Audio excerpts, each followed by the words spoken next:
Right, so today we're going to go over this new tool we just launched on our website called NativePlantMatch.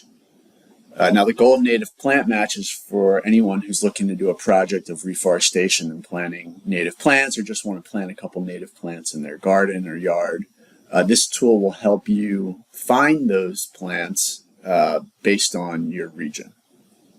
So I'll walk you through how it works. And this, just to back up a minute, this database that we have now is about 22,000 different types of vegetation, from herbs to trees to shrubs to grasses. So there's just a lot in here, and you'll be able to search through just a ton of options for what you're doing.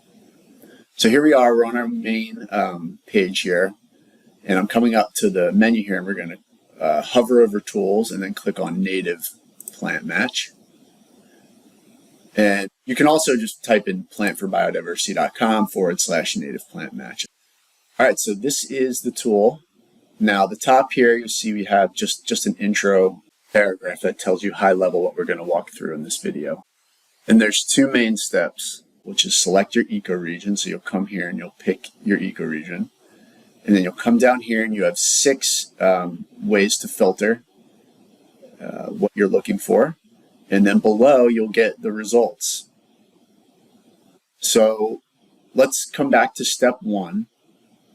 Again, you'll pick your ecoregion. Now, if you don't know your ecoregion, you can come down here into this gray box and you can select your state. So I'm in Pennsylvania. Let's select here. And this will bring you to a map that will help you find your ecoregion.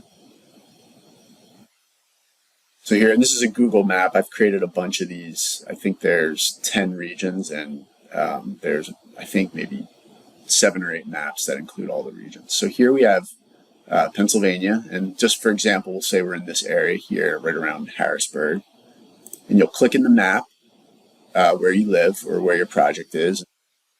This will show this information box, and here you'll see we're in ecoregion, the ecoregion called Ridge and Valley. Now, not all of the ecoregions will have this header in here, so if it doesn't, you can come down here and you'll see in line 3 and line 5, it'll have the name of the ecoregion. So once you know your ecoregion, you come back into the Native Plant Match tool and you find it. So we'll scroll down, and this is in alphabetical order, so scroll down to Ridge and Valley, click that. Notice here that the results automatically updated, so everything here says Ridge and Valley. So from there, you'll come to step 2, and I'll walk you through the filters. There are some limitations, or there's a little bit of quirkiness to this, so it's important to just pay attention so that you'll know. So for example, in flora, you'll notice if you're looking for, let's say, a tree, you'll see there's 3 different categories here. So if you click on tree, all of this will update and you'll see all the trees. Now you're not going to have all the tree options here, because some have been categorized as tree and shrub because they may take on characteristics of both. So you'll get different results from each option that you select. So if you're looking for trees, be sure to explore all 3 options here, and you'll come up with different results. Now I clicked tree, vine, and shrub, and tree, vine, and shrub, and in this example, or in this ecoregion, there isn't any type of vegetation that can be categorized as all 3, but somewhere in one of the ecoregions there is. So let's choose, for our example, tree, and then we'll move to our next one. We'll pick leaf retention. So we have 4 options, all types of leaf retention: deciduous, evergreen, and then NA.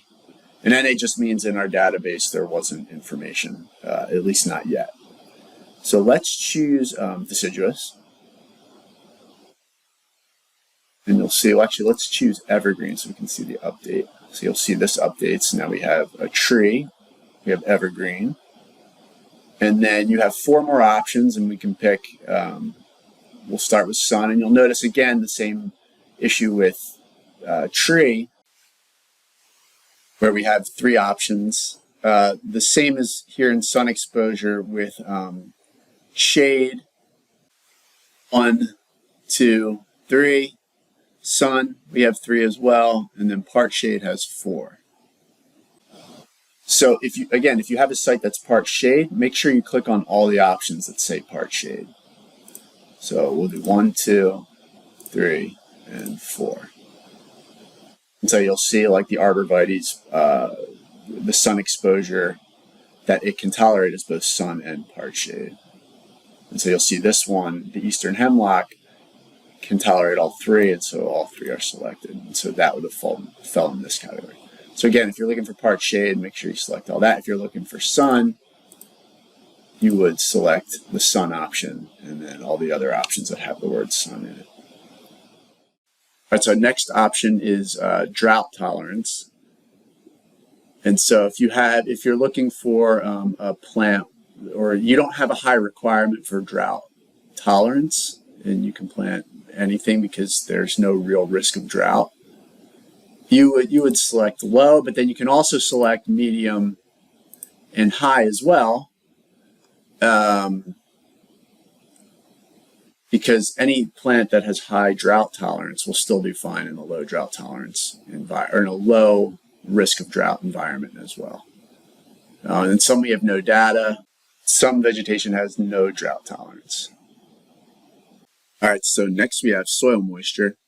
So let's pick a moist soil, but we'll make sure that we get all the items that have moist. Finally, we have pollinator value. So let's see, evergreens probably don't have as high of pollinator value. Maybe there's medium. Okay, so we have medium pollinator value. And let's see, we have arborvitae's, white spruce, red pine, the loblolly pine, Douglas fir, and a couple others. All right, so that's the filters, and then I want to go through the results as well. So the results for each type of vegetation just shows the ecoregion you're in, and it gives a summary of vegetation's requirements. And then we've also added a couple more things that we're not filtering for at this time. So pH value, it'll show that, and it'll show the height, the max height of what this type of plant or tree or grass will grow to. And then we also have this image coming soon. So I'm trying to source copyright-free images of all these different types of flora. And so I'm also going to be taking my own pictures as well and adding them. If anybody wants to contribute, feel free to contact me. I'd love to get some pictures that you'll give me permission to use. And then finally, I'm going to include a link. Each and every plant that's in our database is going to have its own separate web page, which will give a lot more information. There'll be a lot more write-ups on it and tips on how to take care of them. So that's coming soon. And that is everything. There's one actually final piece that's down at the bottom, which is just if you have any comments, you can submit feedback in this form below. And this piece of formatting I'm going to fix when the video is over. That's it. I hope this is helpful for you, and I hope that this contributes into this mass movement, so to speak, of trying to recreate biodiversity, whether it's in the suburbs or out in rural America or even in cities. Thank you, and I look forward to your comments and feedback. Thanks.